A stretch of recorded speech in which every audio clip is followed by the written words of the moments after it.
नमस्ते सभी को, मैं हूँ सृष्टि और आज हम Bhagavad Gita chapter 8 attaining the supreme के श्लोक 3 को कवर करने वाले हैं। रोज की तरह पहले मैं संस्कृत में श्लोक को पढ़ूंगी, उसकी इंग्लिश ट्रांसलेशन को देखेंगे और मीनिंग को समझेंगे। तो चलिए शुरू करते हैं। श्री भगवान उवाच अक्षरां ब्रह्मा परमां स्वाभवोऽध्यात्माम् उच्यते भूता भवोद्भवा करो विसर्गा Karma समज्ञानिता. The Supreme Personality of Godhead said, the indestructible, transcendental living entity is called Brahman and his eternal nature is called Adhyatma, the Self. Action pertaining to the development of the material bodies of the living entities is called karma or fruitive activities. So भगवान ने explain किया इंडेस्ट्रक्टिबल transcendental living entity जो जिसको destroy नहीं किया जा सकता, उस स्पिरिचुअल लिविंग एंटिटी को ब्रह्मन बोला जाता है and is eternal nature is called adhyatma. उसकी जो इटर्नल नेचर है जो हमेशा रह जाती है, कभी भी खत्म नहीं होती है, उसको बोला जाता है अध्यात्मा एंड द सेल्फ. ठीक है, मतलब आदि आत्मा, आत्मा का ही आदि रूप. Action pertaining to the development of the material bodies of the living entities is called karma. जो भी एक्शन एक लिविंग एंटिटी करता है, जो भी चीजें हम करते हैं, उसको कर्म बोला जाता है. और फ्रूटिव एक्टिविटीज, यहाँ के एक्सप्लेनेशन को पढ़ लेते हैं. Brahman is indestructible and eternally existing, and its constitution is not changed at any time. But beyond Brahman, there is Param Brahma. Brahman refers to the living entity, and Param Brahma refers to the supreme personality of Godhead. सो ब्रह्मन जो है उसको destroy नहीं किया जा सकता. जो हमारी soul होती है उसको डिस्ट्रॉय नहीं किया जा सकता. वो इटर्नली हमेशा हमेशा के लिए एग्जिस्ट करता रहता है. और परम ब्रह्मन, but beyond Brahman there is param Brahma. परम ब्रह्म ब्रह्मन से भी ऊपर है, जो कि supreme personality of Godhead है. The constitutional position of the living entity is different from the position he takes in the material world.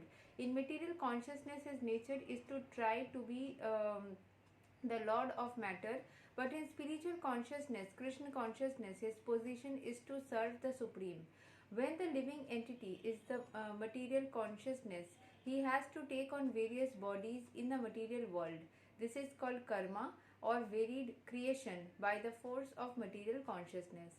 So, जो बहुत सारी इस दुनिया में जो चीज़ें होती रहती है, जो कर्म करते रहते हैं, हम लिविंग एंटिटीज जो कर्म करते रहते हैं मटेरियल कॉन्शियसनेस में रह के, उन सब चीज़ों को कर्म बोला जाता है. जो अलग अलग लोग अलग अलग टाइप के कर्म करते हैं, वो वैरिड क्रिएशन होते हैं by force of material consciousness. इस मटेरियल कॉन्शियसनेस में रह के हम सब अलग अलग कर्म करते हैं. एंड इसी यहाँ पे जो बोला गया, in material consciousness his nature is to try to be the Lord of matter, but in spiritual consciousness, Krishna consciousness, his position is to serve the supreme. हम जब मटेरियल वर्ल्ड में रहते हैं हम अलग अलग कर्म करते हैं, बट जब हम स्पिरिचुअली ट्रांसेंडेंटल बीइंग बन जाते हैं, स्पिरिचुअल बन जाते हैं, हमारा एक ही काम होता है, सिर्फ और सिर्फ कृष्ण को सर्व करना, उस सुप्रीम लॉर्ड को सर्व करना. In Vedic literature, the living entity is called Jivatma and Brahman, but he is never called Param Brahman. The living entity Jivatma takes different positions, sometimes he merges into the dark material nature and identifies himself with matter, and sometimes he identifies himself with the superior spiritual nature. Therefore, he is called the Supreme Lord's marginal energy. According to his identification with material or spiritual nature, he receives a material or spiritual body. In material nature, he may take a body from any of the 8,400,000 species of life, but in spiritual nature, he has only one body. So हम जो भी material nature में हम अलग अलग bodies ले सकते हैं, बस स्पिरिचुअली हमारे पास बस एक ही सोल होती है. वो सोल कभी भी चेंज नहीं होती. ठीक है. In material nature is manifested sometimes as a man, as a demigod, animal, beast, bird, etc. according to his karma. To attain material heavenly planets and enjoy their facilities, he sometimes performs sacrifices, yagna, but when his merit is exhausted, he returns to earth again in the form of a man. This process is called karma. तो soul जो होता है वो एक ही soul होता है. जैसे जैसे हम कर्म करते हैं उस हिसाब से हम एक एक बॉडी पाते हैं, फिर उस कर्म के बाद में बॉडी छोड़ने के बाद हम एक प्लैनेट में जाते हैं, वापस से उस प्लैनेट में जाने के बाद कर्म निर्धारण होने के बाद वापस हम अर्थ में आ जाते हैं, और ये साइकिल चलता रहता है. The Chandogya Upanishad describes the Vedic sacrificial process. On the sacrificial altar, 5 kinds of offerings are made into the 5 kinds of fire.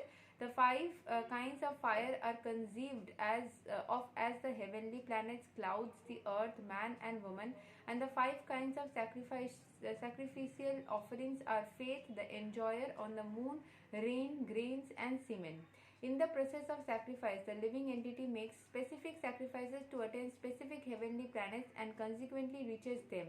When the merit of sacrifice is exhausted, the living entity descends to earth in the form of rain, then takes on the form of grains, and the grains are eaten by man and transformed into semen, which impregnates a woman, and thus the living entity once again attains the human form to perform sacrifice, and so repeat the same cycle. ऐसे जो मैंने बोला, पहले वो human form में रहते हैं, फिर वो दुनिया में आके कर्म करते हैं, चले जाते हैं, वापस से आते हैं, और ये चीज़ चलता रहता है. खाना खाते हैं, बड़े होते हैं, स्ट्रॉन्ग बनते हैं, न्यू रिप्रोडक्टिव साइकिल से न्यू बेबीज को जनरेट करते हैं, एंड ये साइकिल वो चलाते जाते हैं.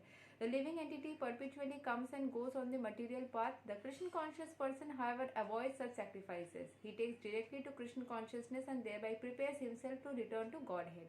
Impersonalist commentators on the Bhagavad Gita unreasonably assume that Brahman takes the form of Jiva in the material world, and to substantiate this, they refer to chapter 15, verse 7 of the Gita. But in the verse, the Lord also speaks of the living entity as an eternal fragment of myself.